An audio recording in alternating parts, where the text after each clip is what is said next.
So, you open Google Chrome on your phone, you're rushing to buy tickets to a concert that all your friends are going to. Picture yourself now, crowd surfing to the front, being invited onto the stage, backstage the world tour, and before you know it, you're dancing in Tokyo.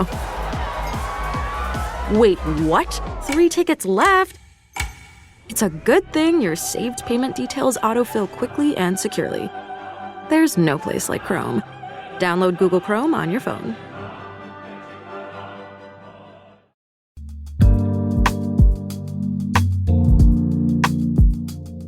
From Sugar 23, I'm Angela Ledgerwood, and this is Lit Up.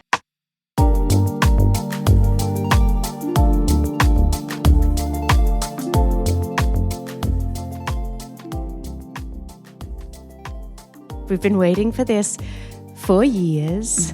A friend, someone I've admired for so long, Natasha Pickowicz. Thank you so much for having me. This is so great. I feel like we've been talking about this, and now I finally have something I can share with you and see, and it's surreal.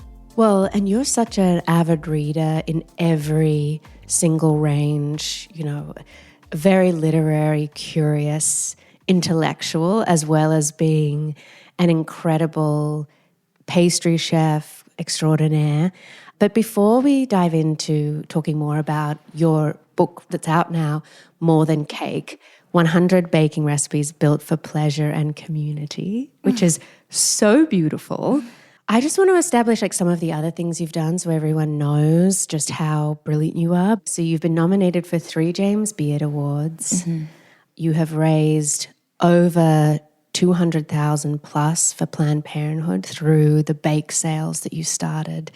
And we're really going to dive into that. And I love how that's also threaded through this book, this idea of community. I mean, when Obama went to Estella, he was eating your pastries.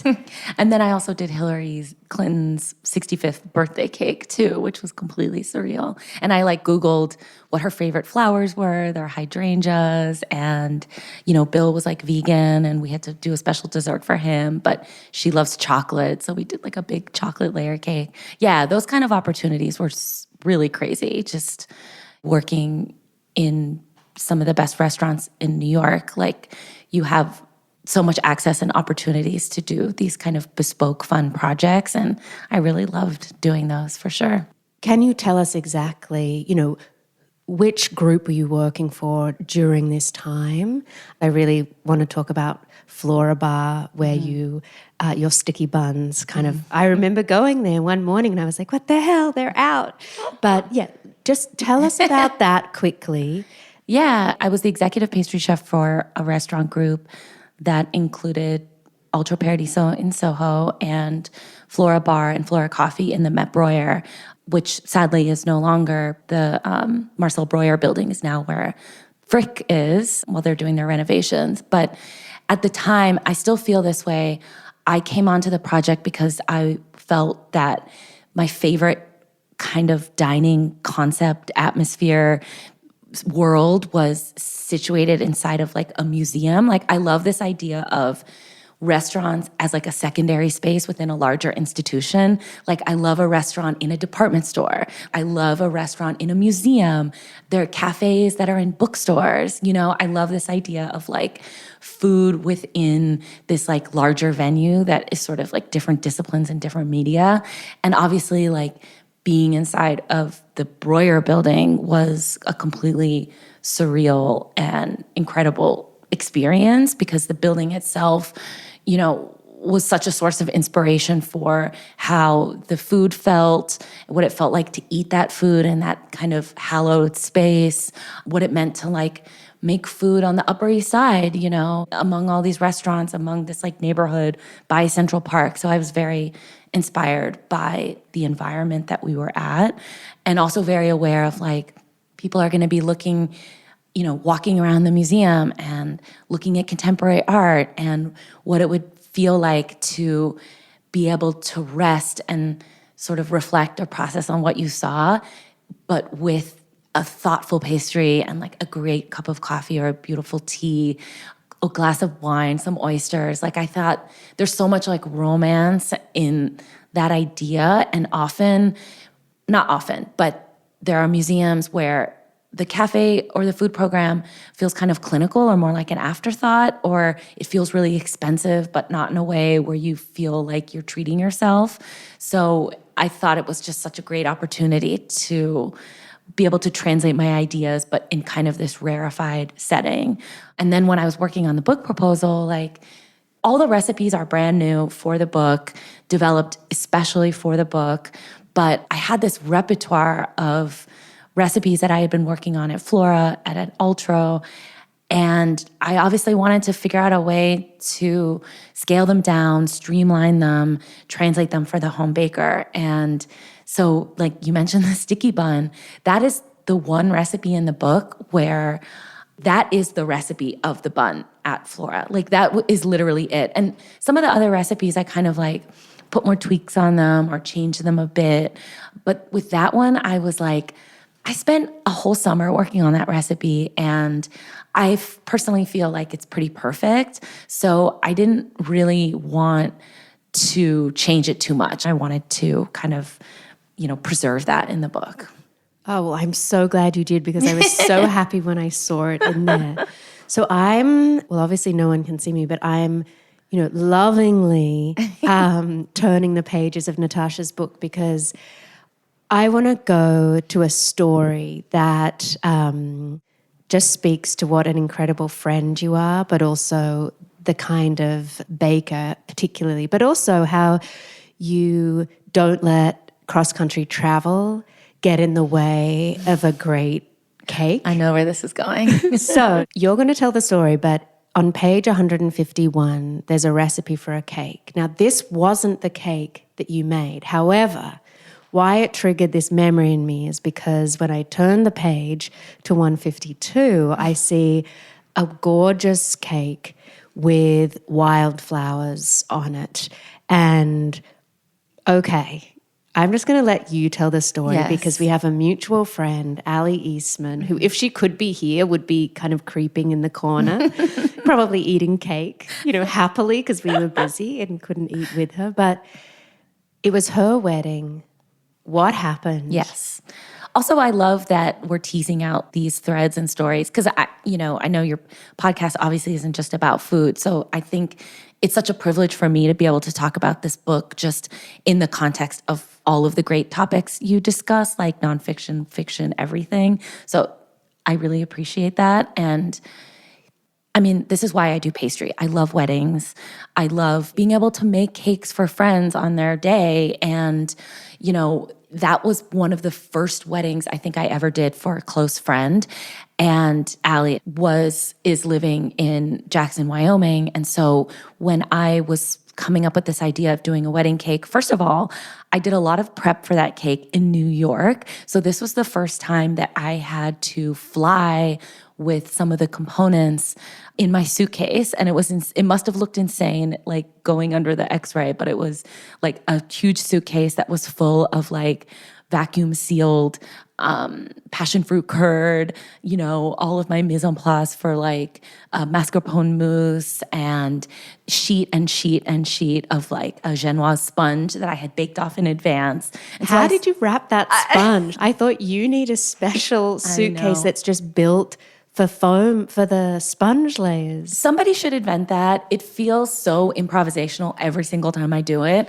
Like every time I have to travel, I have to put a cake in an Uber. I have to like get somewhere. I have to transport things. I feel like I'm always taping together a bunch of boxes. It's always so impromptu. Like there definitely aren't enough great things. If anyone there can like develop this for me, I would love that. But I basically just wrapped everything in plastic, put everything into boxes, stacked them into a suitcase, and hope for the best. I definitely had some bad experiences before where I had like liquidy things like jams, curds, compotes in kind of like deli containers, like cylinder containers with like lids that you snap on, and those would break in transit. And pop. And yeah. With the pressure. So I actually had changed my method where I was kind of packing things flat in like freezer Ziploc gallon bags so like things couldn't explode in transit. But it's always very nerve-wracking to kind of unzip your bag and be like, does everything look okay in here? Anyway, I built the cake at her kind of like a dear family friend's house. And that was really fun and went totally fine. And it was a gigantic cake. But the wonderful thing was the day before the wedding, I had went on a hike in the Tetons. And as I'm walking around, it was sort of like early summer. There are so many beautiful little blossoms and branches and leaves. And I was so inspired by all of this like natural flora. And so I was kind of gathering all of these things. And I had this idea that like the cake would be decorated with, the Wyoming like natural flora. And it would just be like, the wedding was in this gorgeous field, and it was just the mountains are kind of ranges in the distance. And I had this very like romantic notion of this sort of cake that would be enveloped by all of these natural elements. And moments before we're getting in the car to go to the wedding, I'm like in the garage, I'm decorating the cake with these like tiny yellow sort of blossoms, all these little flowers. And Allie, our friend's dad, and his best friend whose house we were in, they had grown up in Wyoming, as kind of like river guided. River guides. So obviously he's like intimately familiar with like every single plant. There are books in their house of like a guide to Wyoming. And he comes over and he almost didn't say a thing. And he kind of came over and he just like swooped these flowers off the cake. And he was like, those are fatal. Those are poisonous. Those are extremely deadly. And I almost had a heart attack because I was just like, that was something I hadn't considered that, I was gathering things that were potentially toxic, and that was kind of like a turning point with how I was thinking about decorating cakes with natural things too, where I was like, you know what? It doesn't have to be like roses from the bodega that are sprayed in pesticides. And obviously it certainly shouldn't be anything that's like potentially harmful if you're ingesting it, like a poisonous flower. So that was a very teachable moment. And that was the moment where I was kind of like, what if the natural things we're gathering were also like edible and beautiful things, like,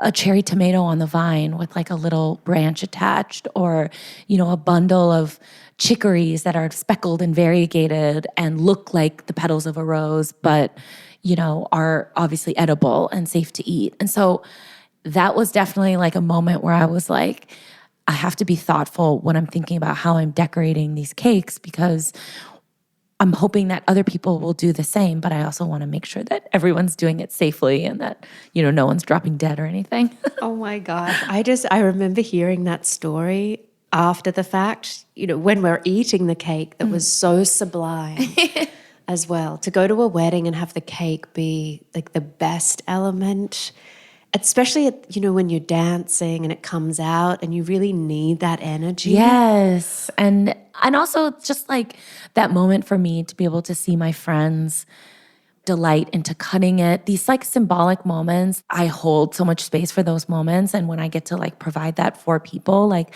that's a joy I want everybody to be able to share with somebody. Maybe it's a small cake or a small dessert. It doesn't have to be a wedding cake to feed 80 people, but just being able to be a part of that moment and contribute to that feeling is so priceless and is so special to me. Well, I also want to acknowledge that in the book, it's Natasha is the most exquisite writer. And I keep thinking, just before we turned record on, she was telling about her next book. But I want the book of essays. I want the memoir in essays because you're such a beautiful writer. And the introduction to the book really reads like, a New Yorker essay. And one of the elements that you weave through that is this idea of community, exactly what you're talking about. Also, what I love is that you really identify that the process of baking can be meditative and really a way to grow confidence, to take back your time. Can you talk a little about that? I mean, absolutely, because I know it's like I'm kind of writing a book that I would think is useful or that I would want to read. And I think when I'm thinking about the reader, like that's how I'm sort of framing things. Like how am I setting the reader up for success? And a lot of it is sort of translating experience and strategies from working in fine dining kitchens for a home baker. And there's so many salient points to take away in all of that. And I think that it's really useful to think about how is a restaurant able to produce, high volume under a high pressure environment with consistency.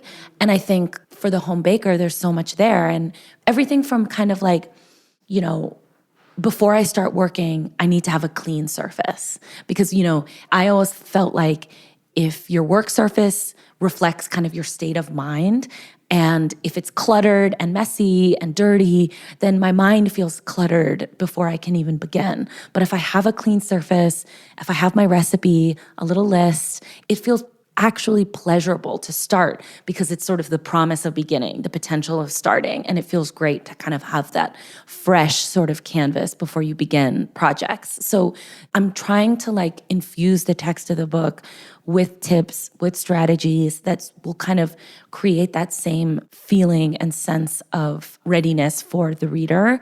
Because, I think with pastry and baking especially, I feel like sometimes home cooks get hung up on this idea of I'm overwhelmed. This is so much. This is complicated. Where do I begin? And it's it doesn't have to feel that way. And I think there's so much pressure for a recipe to be one bowl cake or everything happens in one bowl or one step, one pot this, and the shortcuts and the hacks and the tips. And what I'm trying to stress is not necessarily an old school way of thinking about pastry, but more just an appreciation and an expectation that there's a way for us to sort of sink into these tasks and enjoy them. If you were, quilting, that's not a process you're rushing through. If you're creating music or art, maybe that's not a process you want to rush through because the act of doing it is an act of pleasure in of itself. And so if we're prepared to take on that task, then doing it feels good. And that's what makes you want to return to it again and again. So this is just that feeling I'm trying to stress where also wanting to be very cautious and respectful around using words like easy because it's so subjective, because something that might feel easy to me might not feel easy to you or someone else. And it's on a continuum. And so it's not about things being easy or hard. I want to get rid of that paradigm completely because it's not about easy or hard. In my mind, everything is sort of equal hardness, difficulty. What matters is how are the instructions written out? If the guidance is there, then it's all kind of equally possible and nothing is harder or less hard. It's more just about feeling good going into it. Well, one of the tips that I love that I've never really used is just getting a scale. Get that little scale, the digital scale, instead of measuring, because I like to cook. And in the pandemic, like everyone, I made, how hard is a banana bread? Mm-hmm. Now, I've done this well before. For whatever reason, something went awry. This thing was so rubbery and hard. I threw it out the window and thought I would into another apartment building's garden. I don't know what. I mean, we were all so crazy. Yeah. And I thought, oh, the birds will eat it. Didn't touch it. Did not touch it. It was like a rubber frisbee that could knock someone's head off. I mean, I'm really glad you're sharing the story of what you perceive as a failure, because I think that's also something I'm kind of I harp on quite a bit in the book, where I'm kind of look, I've made every mistake you can make many times. I've made so many failures, I can't even tell you, on a psychic level, but also on a technical execution level.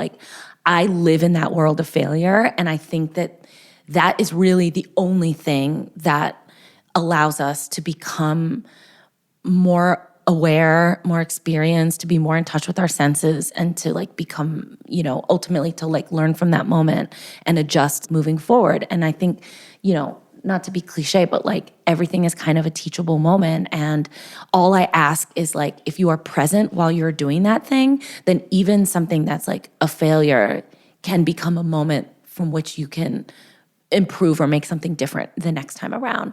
And also I want to say that even things that you think you've messed up, I don't even believe for 1 second that there's not something else we could have done with that banana bread. I know. And we like could have toast, maybe cut it into biscuit, like really fine, and made not a biscotti out of it, but some. No, exactly. See, so your mind is already spinning. And I'm so glad you said that, because this is exactly what I'm hoping readers will feel empowered to do, which is apply critical thinking to a instructional text. And I think like when you're looking at an instructional text like a cookbook, it's like follow steps 1, 2, 3, like follow this roadmap, follow this and you will succeed. And that's when a reader feels defeated. They're like, I followed the instructions and it still feels like a Frisbee or whatever.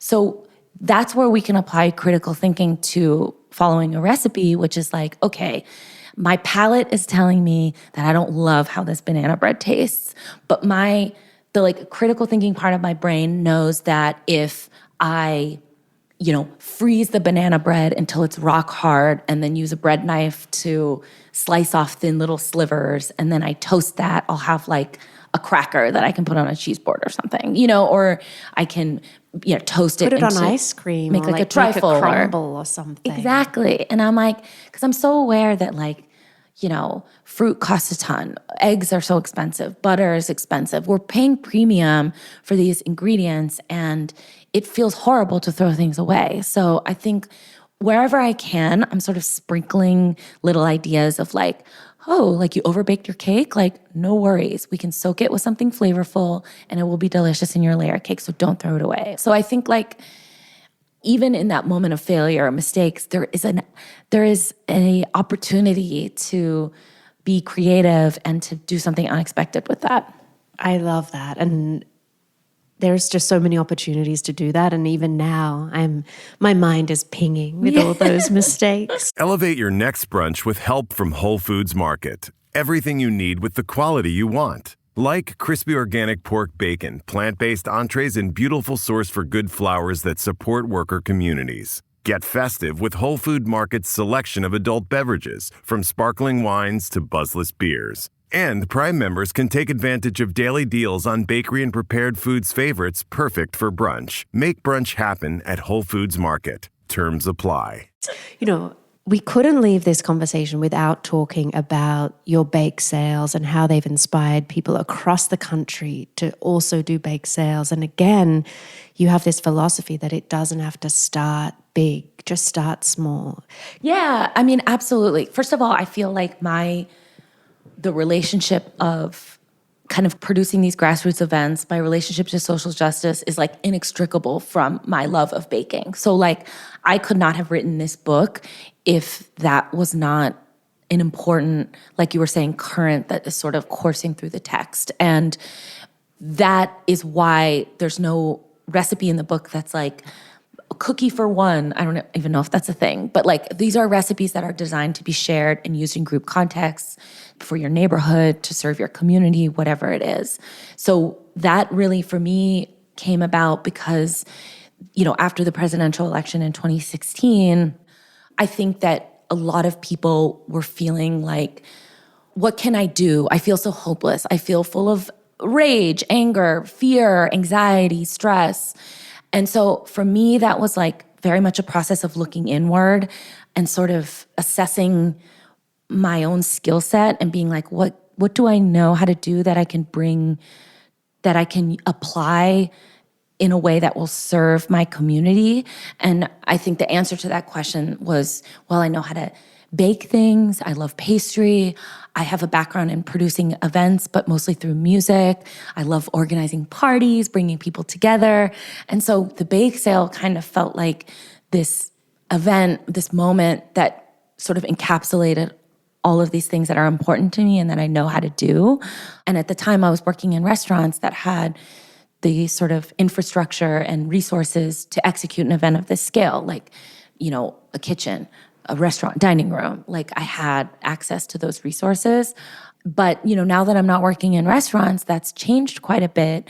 And I have had to sort of recalibrate what the scale of the bake sales could be and also be like, it doesn't have to be an event with 80 chefs and we're raising $150,000 and 2,000 people are coming through. Like, that's amazing. And those are incredible days that are unforgettable to me and, extremely meaningful. But what I hope the reader takes away from examining the book is sort of this idea of it doesn't have to be a big splashy event either. And in fact, like, sometimes the most heartening and moving moments are these sort of smaller scale events that feel really DIY, they feel really punk, that you can do in your neighborhood with extremely limited resources.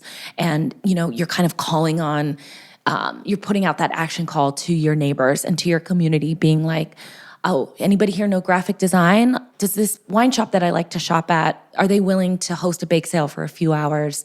Is this local farm interested in partnering up and we can talk about regenerative farming or something? Is this food bank, food pantry, food fridge willing to, receive like any excess product that we might have through the bake sale? Like, these kinds of smaller strategies that maybe involve just a handful of other people. It's like so within our grasp to create these smaller moments that engage our communities. And that intimacy and sense of scale, like, actually is what resounds with me the most. And it's not the larger, splashy, bigger events, but it's kind of these smaller events that really reflect the relationships you have in your community. So I wanted to hopefully get that across in this essay that I wrote about bake sales. And also, I'm going to go on tour for my book, which is like a dream come true. I'm like an author going on tour. Feels very cool. And I feel very lucky that Artisan is really supporting me and helping me make the book tour of my dreams. And when I was sort of ideating what it would look like, I said to them, can we have the tour be about bake sales? Because first of all, I wanted to find a way to talk about the book while kind of taking some of the spotlight off of me and being able to bring in people in different cities who are doing great work.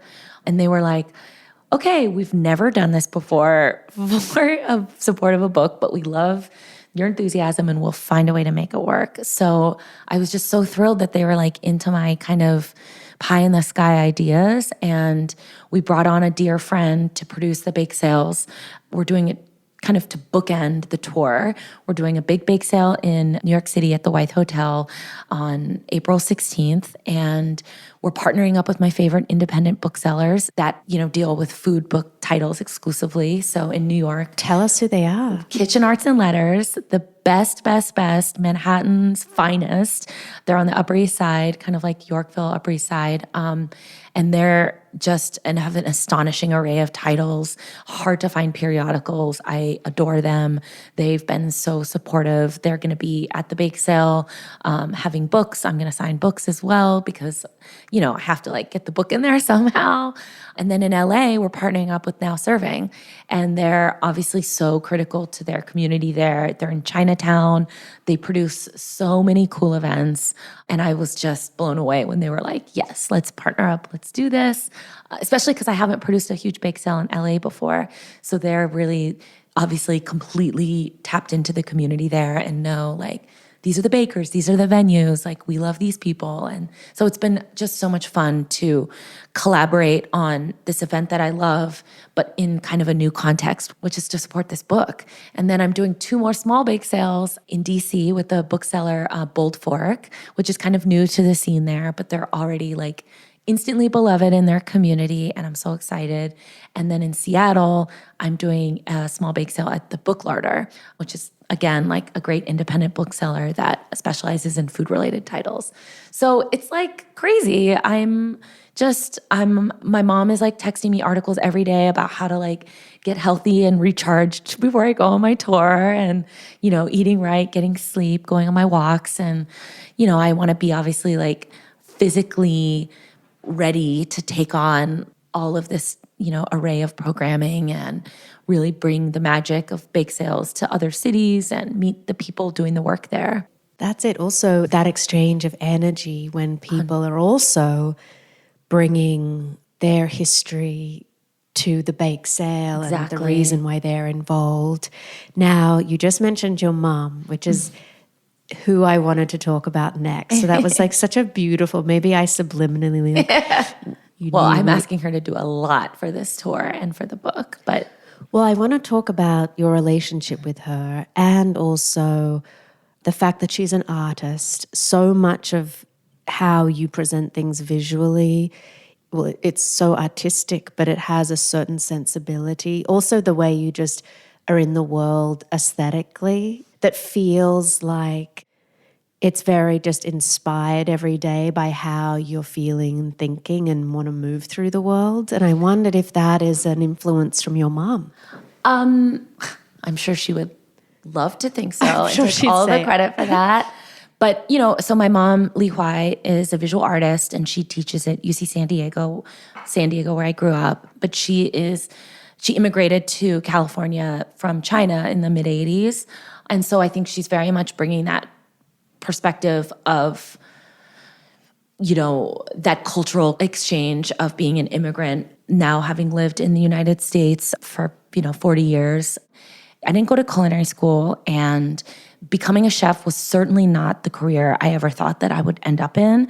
I studied Scottish literature in university. I wanted to be a music journalist. I applied to grad school and didn't get in anywhere. Like, finding food was like, took me all of my 20s and into my 30s to like figure out and land in where I am now and have this discipline kind of like click with me in a way where I'm like, oh my God, this is my passion. This is my work. This is why I want the book of essays, just putting it out there. But, I think also for my mom, like, they're coming from academia. They're coming from an industry or line of work that has stability and structure and security sort of built into it. And I also think there's a lot of expectation for first-generation children of immigrants to kind of like pursue more traditional careers that stable. Yeah, like medical school, be a doctor, lawyer, business, whatever. And I think that like it was very hard for my parents at first to sort of be like, oh, you're a line cook, you make minimum wage. And it's hard, and it's so hard. And, you're a young woman in a big city getting off of work at 2 a.m. and taking the train home at night. Like, I know we haven't talked about ideal the rigor of what your job was like and the hours.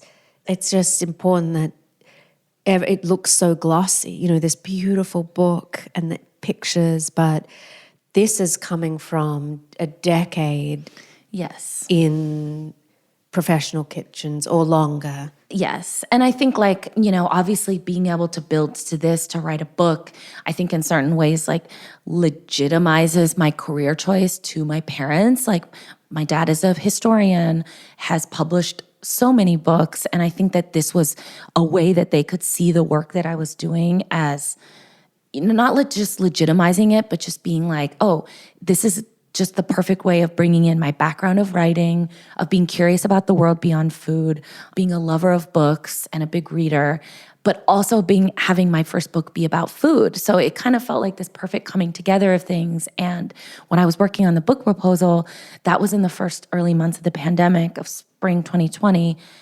And I think like everyone, I was just, like you mentioned, your banana bread meltdown. And I think like for me, I was just like feeling that, life is fragile, time is fragile.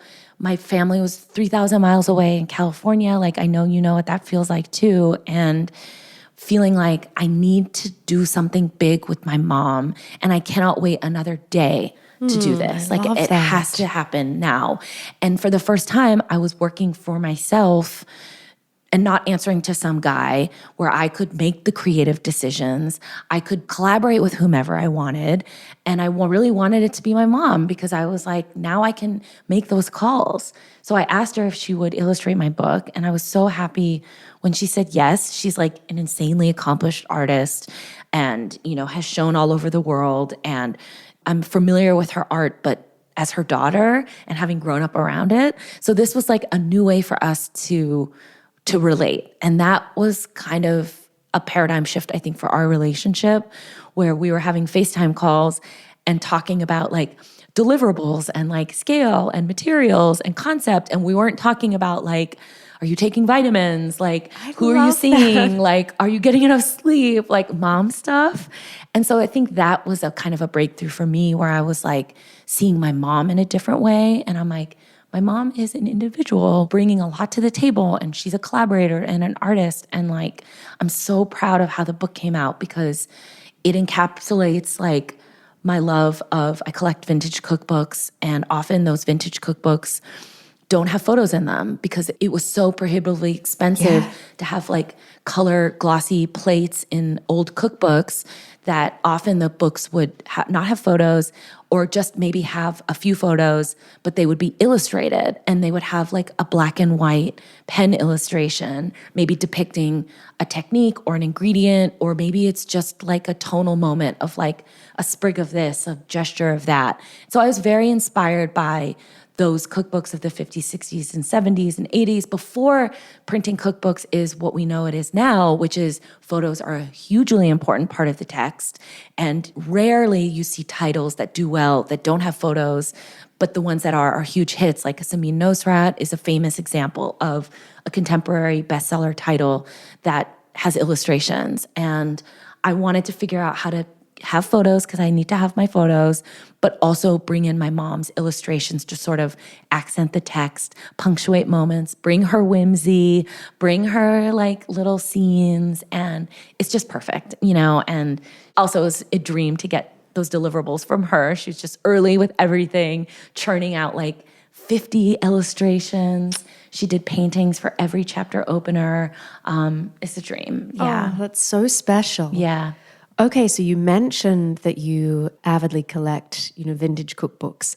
I can't let you go without asking if you could recommend one of your favorite cookbooks, whether it's another baker or just more traditional. But then I'd also love, because I know you're such an avid reader and it's something you, Ali, and I share, maybe a great novel or a book that has just resonated with you in the last few years that really sticks out. Mm-hmm. I love this. And yeah, so cookbooks, I mean, gosh, like I really do gravitate towards cookbook authors who have a literary feel to the text.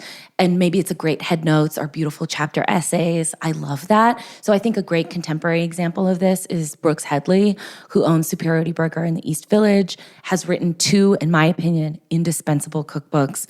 One, Fancy Desserts, marks his time being the pastry chef at Del Posto. And what was revolutionary to me about this book is, first of all, his style of writing. He's so witty. It's so natural. It's just, you just want to dive in, but he's great at accenting recipes with stories of being in a touring band in the 90s, these kind of anecdotes that bring the book to life. And then more timeless authors that I love, again, like an all-time great, like Elizabeth David, for example, or Richard Olney. They are fabulous writers in their own right, have written memoirs, books, what have you. But the way that they write cookbooks is they're so infused with stories of travel, adventure, escape, like parties at home. You really feel like you're kind of like, that feeling of being at their table and like hearing about like a late night. Like I love what those books can do. So people like Richard Olney, he wrote Simple French Cooking, 10 Vineyard Lunches. He wrote like the cookbook for the Domaine Tempier founder, Lulu Tempier. And then Elizabeth David, of course, like has written memoirs, essays, but also like books on Italian cooking, French cooking, all of that. So those are titles that I like will pick up again and again, like also like MFK Fisher, that kind of thing, where they're a pleasure to read as much as they are to cook from. And so I like kind of having that sweet spot. And then novels, I mean, let me think what I've just been reading recently that I loved. Hua Su wrote this incredible memoir, and he's a writer for The New Yorker, but grew up in California. And again, like, I love these narratives of like, he's growing up in Northern California. I'm from Southern California, but I found a lot to identify with in his just like depiction of growing up as like an Asian American person in California, but also as a person who's like desperately in love with music. coming of age in the 90s. He's, I think, a little bit older than me, but all the references there are like so fun, so good. And I just tore through that. That's wonderful. Thank you so much. Okay, the closing question. What lights you up? What lights me up? I mean, what lights me up is being able to share these moments with other people and realize that baking is not something for me that exists in a vacuum, and that the finale of getting to, slide a cookie over to someone when I see them, or bringing cake to a dinner party, and just like the delight and being able to share that moment with people is why I wrote the book and is why I bake. Okay, everyone, after this conversation, I feel like I'm on such a high.